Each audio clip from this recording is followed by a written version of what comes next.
Good morning everyone, welcome to the Sweet Beats channel. Today we're going to be looking at what I like to call the 5 fundamental rudiments.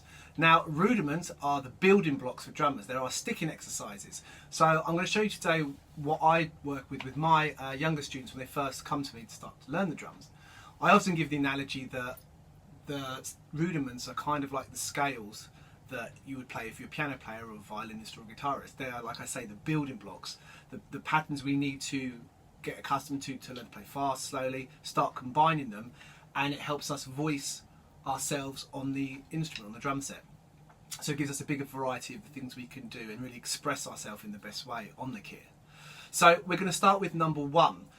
The first rudiment we're going to look at are single strokes, and these are very basic hand to hand when we're simply playing right, left, right, left.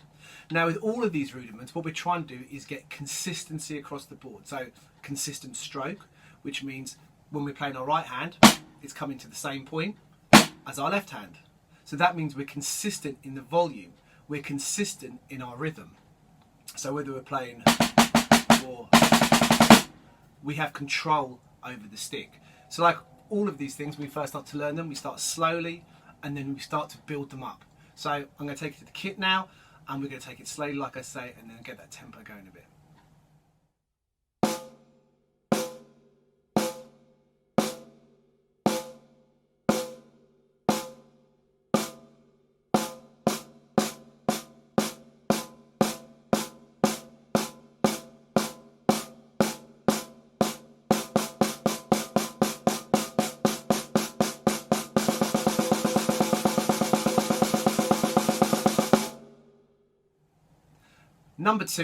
Number two are our double strokes.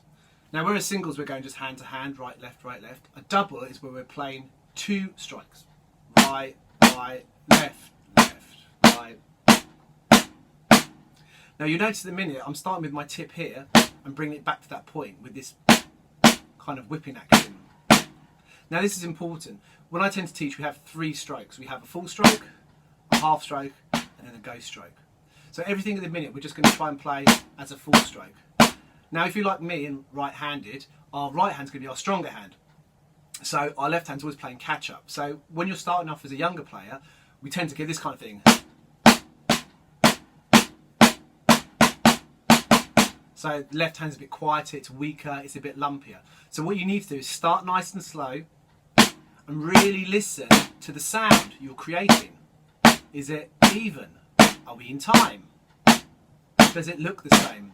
I always suggest to get yourself a mirror there, and then you can watch yourself, maybe even put a mark to make sure, if you remember last week's lesson, you're sat up straight with the correct posture, you're nice and loose in the arms, but your stick heights are coming back to the same point every single time.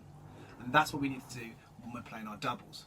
The other thing we need to remember to do is to use the rebound. So today I'm using match grip, we need to make sure we've got that balance point, and then we're getting a nice steady double stroke. So then we can slowly build up the speed.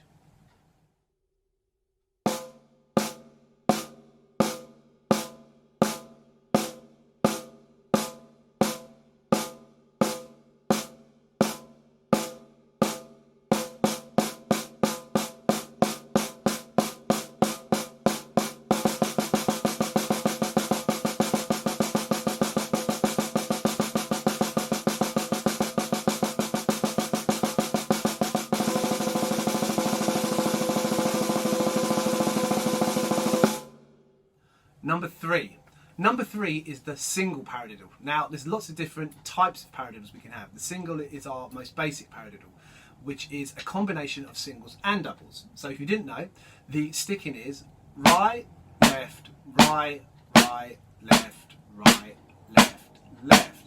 Now I tend to teach my students to put an accent on the first downbeat. Most rudiments I tend to feel have a natural accent.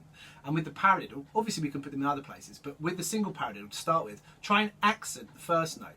So when I was discussing doubles, I said about using a full stroke.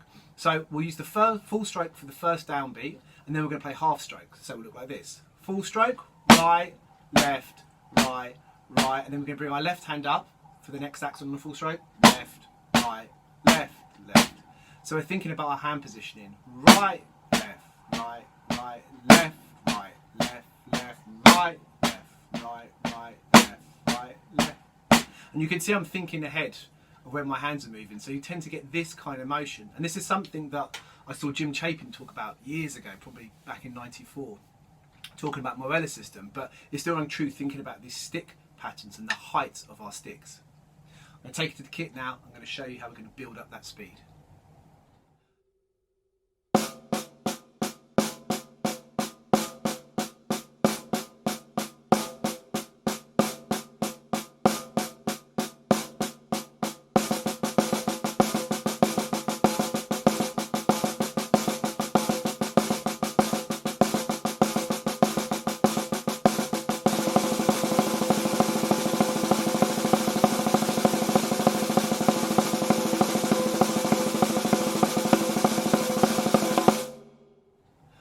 Number 4 is the flam.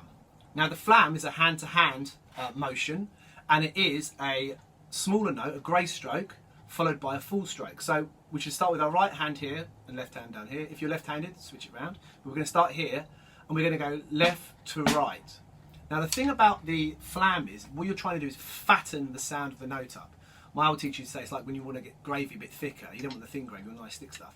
So what you're going to try and do is you're going to play the great stroke a split second before the stronger accented beat. So you should get this. And you can see my hands, this left one's going low to high, this right hand's going high to low. And then we just reverse it, low to high to low. The best example I give my students of this is I'm trying to play like a little snare drum piece, but then I want to put the accent in. So rather than just play it as an accent, I'm going to play this accent as flam. So here's example 1.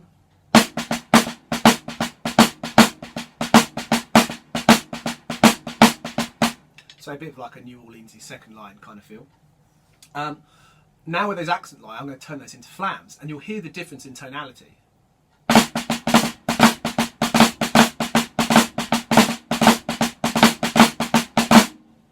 So we've gone from a da da da to a bra da bra. I'm going to take it again to the snare drum now, and I'm going to show you how we're going to just get that motion correct.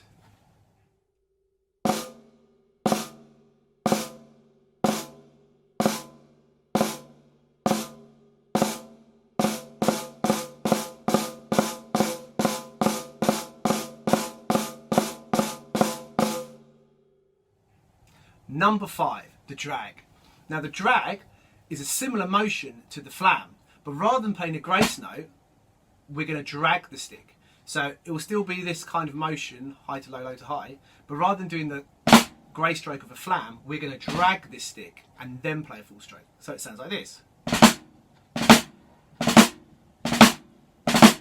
So all we're doing is we're letting the stick drop, and rather than letting it come all the way back, like we would with a double stroke, we're actually kind of controlling the bounce, so forcing that stick into the head of the drum.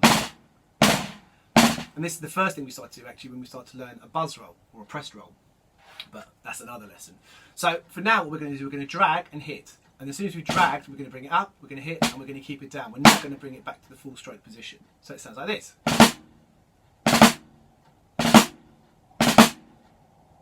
So this was the first way I learned to drag, because it does what it says on the tin, you're dragging the stick literally.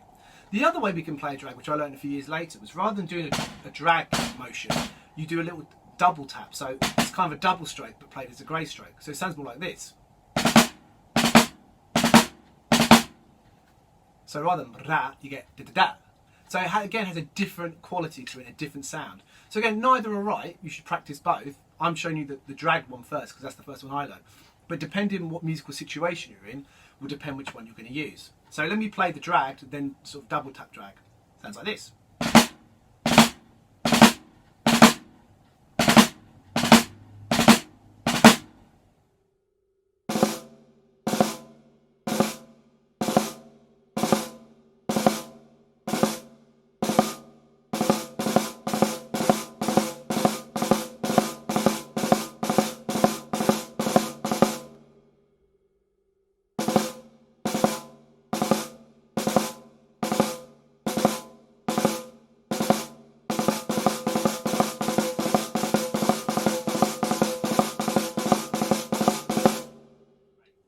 Well, I hope you've enjoyed today's lesson.